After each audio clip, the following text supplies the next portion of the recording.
Hello, എല്ലാവർക്കും happy Onam. എല്ലാവരും ഓണമൊക്കെ നന്നായിട്ട് ആഘോഷിച്ചെന്ന് വിശ്വസിക്കുന്നു. അപ്പോൾ ഞങ്ങളും നന്നായിട്ടൊക്കെ ആഘോഷിച്ചു കേട്ടോ. ഇതാണ് ഞങ്ങളുടെ പൂക്കളമൊക്കെ.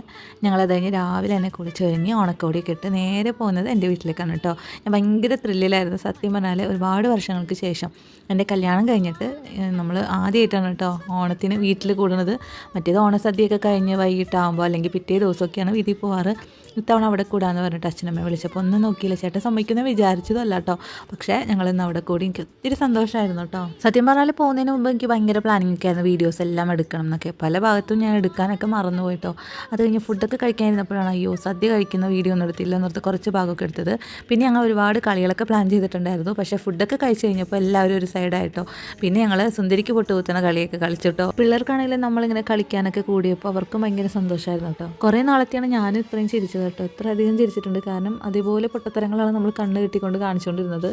അനിയത്തി മക്കളും കൂടെ ഉണ്ടായിരുന്നു കേട്ടോ ഇത്തവണ വീട്ടിൽ. അപ്പോൾ അത് എല്ലാം കൂടെ ആയപ്പോൾ ഭയങ്കര സന്തോഷമായിരുന്നു. അച്ഛനമ്മൊക്കെ ആയാലും എല്ലാ വർഷവും നമ്മൾ ഓണത്തിന് വിഷുവിനൊക്കെ ഇങ്ങനെ സദ്യ കഴിക്കുന്നതിന് മുമ്പ് വിളിച്ച് ചോദിക്കുമ്പോൾ അച്ഛനമ്മ എന്തെങ്കിലും ഒന്നോ രണ്ടോ കറിയൊക്കെ ഉണ്ടാക്കി ഫുഡ് കഴിച്ചു എന്നൊക്കെ പറയുമ്പോൾ നമുക്ക് സത്യം പറഞ്ഞാൽ സങ്കടമൊക്കെ വരും കേട്ടോ. നമ്മൾ പെൺമക്കളാകുമ്പോൾ അങ്ങനെയാണല്ലോ, നമുക്ക് എപ്പോഴും അങ്ങോട്ട് ഓടിച്ചെല്ലാനൊന്നും പറ്റില്ലല്ലോ. സദ്യയൊക്കെ കഴിഞ്ഞ് കളികളും കഴിഞ്ഞ് വൈകുന്നേരത്തെ ചായയോടെയും കഴിഞ്ഞപ്പോൾ ചേട്ടൻ പോവാമെന്ന് ചോദിച്ചതോടുകൂടി എൻ്റെ വോൾട്ടേജ് പോയിട്ടോ.